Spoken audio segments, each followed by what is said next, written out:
Britannia के पवित्र साम्राज्य ने जापान के नाम से जाने देश पार जीत हासिल की है और अब यह देश या एरिया 11 के नाम से जाना जाता है। इसे लोगों ने शासन के अपेन अधिकार खो डाई और अब अनहेंग 11 कहा जाता है। साम्राज्य नियंत्रण सुनिश्चित करने के लिए नामक शक्तिशाली विनाशकारी रोबोटिक हथियारों का उपयोग कराता है, लेकिन कोई इसे खिलाफ खड़ा होने वाला है। डार्क राजकुमार ललूश की अंतहीन महत्वाकांक्षा है और वह अपने आदर्शों के आधार पर दुनिया बनाने के लिए गियास की शक्ति का यूज करता है। शूरवीर सुजाकू कुरुरुजी न्याय की आकांक्षा रखाता है और एक ईमानदार और निष्पक्ष जीवन जीने का प्रयास कराता है। यह जापानी कार्टून का अंग्रेजी डैब संस्करण है। अभिजात वर्ग के लिए एक संभ्रांत स्कूल में एक युवा बालक। आप एक वैकल्पिक समय रेखा में रह रहे हैं जहां दुनिया पर 3 महाशक्तियों का शासन है, अर्थात पवित्र ब्रिटेन साम्राज्य, यूरोपीय संघ और चीनी संघ। आप पवित्र ब्रिटेन साम्राज्य के पूर्व राजकुमार जो 3 महाशक्तियों में सबसे बड़े थे, लेकिन जिन कारणों से आप भाग नहीं ले सके, आपकी प्यारी माँ की क्रूर हत्या में मृत्यु हो गई। परिणाम स्वरूप आपकी बहन को भी गंभीर मानसिक और शारीरिक पीड़ा का सामना करना पड़ा। आपने इसके बारे में अपने पिता से सवाल किया, लेकिन वो उदासीन लग रहा था। अपनी पूरी झुंझलाहट के कारण आपने अपनी राजसी स्थिति को त्याग दिया और अपनी अब विकलांग बहन के साथ एक दूर देश में निर्वासित हो गए। आप अपने पिता और उनके साम्राज्य को खत्म करने की कसम खाते हैं और एक दिन आपका लंबे समय से प्रतीक्षित मौका आता है। एक रहस्यमय महिला प्रकट होती है और आपको एक रहस्यमय शक्ति प्रदान करती है जो आपको किसी को भी पूर्ण अधीनता में आदेश देने की अनुमति देती है। पुरस्कार विजेता anime code Geass Lelouch of the rebellion के मुख्य नायक लेलिच लैम्परोज पूर्व में प्रिंस लेलिच वी ब्रिटानिया का जीवन इस प्रकार था।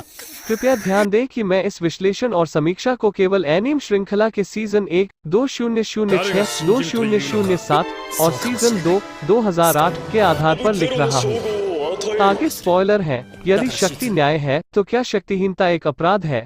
इस प्रश्न का केंद्र कोड गियस के कथानक का मूल है। कहानी राजा चार्ल्स जी ब्रिटानिया के अत्याचारी शासन के तहत पवित्र ब्रिटानियन साम्राज्य द्वारा भौगोलिक रूप से नहीं तो बड़े पैमाने पर राजनीतिक रूप से वश में होने वाली दुनिया की पृष्ठभूमि से शुरू होती है। वो एक लोहे के राजदंड के साथ शासन करता है, अपने राष्ट्र को मजबूत करता है और विवाद को दबाता है। इस तर्क पर अपने कार्यों को सही ठहराता है कि मानव जाति असमान पैदा हुई है और उसका साम्राज्य इसे सुधारने और मानव जाति के बेहतर भविष्य का निर्माण करना चाहता है। फिर भी उनका औचित्य उनके साम्राज्य की एक वीरतापूर्ण यूटोपिक तस्वीर को चित्रित करने के अलावा और कुछ नहीं करता है, जब वास्तव में वो कमजोरों का तिरस्कार करता है और किसी और को नहीं बल्कि खुद को सबसे मजबूत मानता है, जैसा कि युवा तुच्छ लेलिच और उसके प्रति उनके व्यवहार से स्पष्ट है। भगवान को चुनौती देने का अंतिम उद्देश्य मानवता की सामूहिक बेहोशी लिलाउच प्रतीकात्मक शून्य के रूप में इस प्रश्न पर व्याख्या करने में एक और भूमिका निभाता है। पूरी कहानी में राजाओं की शक्ति यानी गीज के साथ लेलिच न्याय को बनाए रखने और अपने पिता के साम्राज्य में कमजोर और शक्तिहीन के लिए लड़ने के लिए विशेष रूप से क्षेत्र 11 जापान में अपनी शक्ति और प्रभाव का उपयोग करने का दावा करता है। अपने पिता से बदला लेने और अपनी बहन नन्ली के लिए एक बेहतर दुनिया बनाने के अपने सच्चे इरादे को छिपाने के लिए उसका उचित कारण अनगिनत असहाय 11 जापानी के साथ साथ ब्रिटानियों के लिए बहुत दुख और यहाँ तक खूनी मौतें भी लाता है, जिनमें से कुछ उनसे व्यक्तिगत रूप से जुड़े हुए हैं। न्याय के लिए बलिदान के नाम पर निर्दोषों का खून उसके हाथों पर रहता है। कई निर्दोष युद्ध और असंतोष के सामने शक्तिहीन अपनी व्यक्तिगत महत्वाकांक्षाओं को पूरा करने की प्रक्रिया में अपने अपराधों के परिणाम स्वरूप मर जाते हैं। नैतिक दुविधाएं कोड गियस अपने कथानक में कई नैतिक प्रश्न और दुविधाएं भी उठाता है। इनमें से एक सबसे महत्वपूर्ण प्रश्न के रूप में आता है। लेलिच पूछता है, मान लीजिए कि एक बुराई है जिसे न्याय नीचे नहीं ला सकता है, आप क्या करेंगे? क्या आप बुराई को नष्ट करने के लिए अपने हाथों को बुराई से दागेंगे या आप इसे अंजाम देंगे? अपना न्याय करो और उस बुराई के आगे झुक जाओ। इसे फिर से परिभाषित करने के लिए, क्या बुराई के साथ बुराई का विरोध करना उचित है? इस प्रश्न के इर्द गिर्द घूमते हुए हम 2 मुख्य पात्रों लेलिच और सुजाकू को एक दूसरे के साथ हॉर्न बजाते हुए देखते हैं। पूर्व के साथ हाँ बिना आंख झपकाए और बाद वाला एक अप्रत्यक्ष नहीं देते हुए कहता है कि वो बदलना पसंद करता है अपने भीतर से बुराई। नतीजतन वे दोनों बचपन के करीबी दोस्त होने के बावजूद अपने अलग अलग तरीके अपनाते हैं। पूर्व में ब्रिटानियन साम्राज्य को खुले तौर पर चुनौती देने का विकल्प चुना जाता है, जबकि बाद वाला साम्राज्य में शामिल होना पसंद करता है, अपने रैंकों में ऊपर उठता है और भीतर से प्रभाव बदलता है। कहानी कई घटनाओं को भी प्रस्तुत करती है, जैसे कि जीरो रिक्विम और राजकुमारी यूफेमिया की हत्या, जिससे इस तरह के कार्यों के पीछे के औचित्य के बारे में सवाल उठाए जाते हैं और क्या कोई वैकल्पिक तरीके या निर्णय थे जिन पर विचार किया जा सकता था। उदाहरण के लिए यूफेमिया की मौत इस मामले को सामने लाती है कि क्या वो उस पाप के लिए एक आवश्यक मौत मरी जो उसने अपनी मर्जी से नहीं की थी।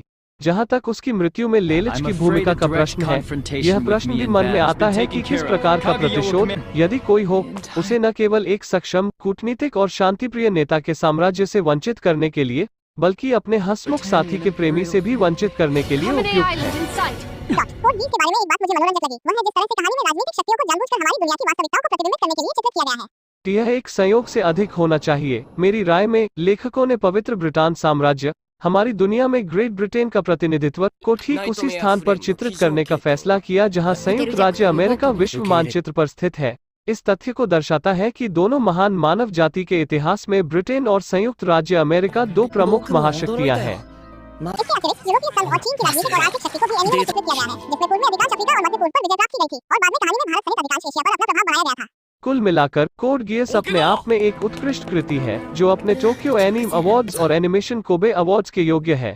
जापान में और वैश्विक एनीमे फैंडम में इसकी व्यापक लोकप्रियता कोई आश्चर्य की बात नहीं है, क्योंकि यह एक व्यापक प्रशंसक आधार के लिए अपील करता है, चाहे वे सामान्य प्रशंसकों के साथ कोई विशेष उपशैली वरीयताएं, मेचा प्रशंसकों, विशोनेन याओई प्रशंसकों या यहाँ तक एकची प्रशंसक न हो। एक अच्छा कथानक, एक धमाकेदार शुरुआत के साथ घटनाओं की एक मुंह में पानी लाने वाली प्रगति, सस्पेंस से भरे चरमोत्कर्ष और ट्विस्ट, और एक संतोषजनक संकल्प जो पूरी श्रृंखला की विशेषता है। मुख्य पात्रों के अतीत और प्रेरणाओं के बारे में प्रश्नों का अंत में संतोषजनक उत्तर दिया जाता है, हालांकि नैतिक प्रश्नों को इसके दर्शकों की व्याख्या पर छोड़ दिया जाता है। मैं देखेंगे भी काफी प्रचलित है। इन सबसे ऊपर एनीमे ने मुझे $1 मिलियन के प्रश्न के साथ छोड़ दिया, क्या चीजें बेहतर होती अगर गीस की शक्ति बिल्कुल भी मौजूद नहीं होती।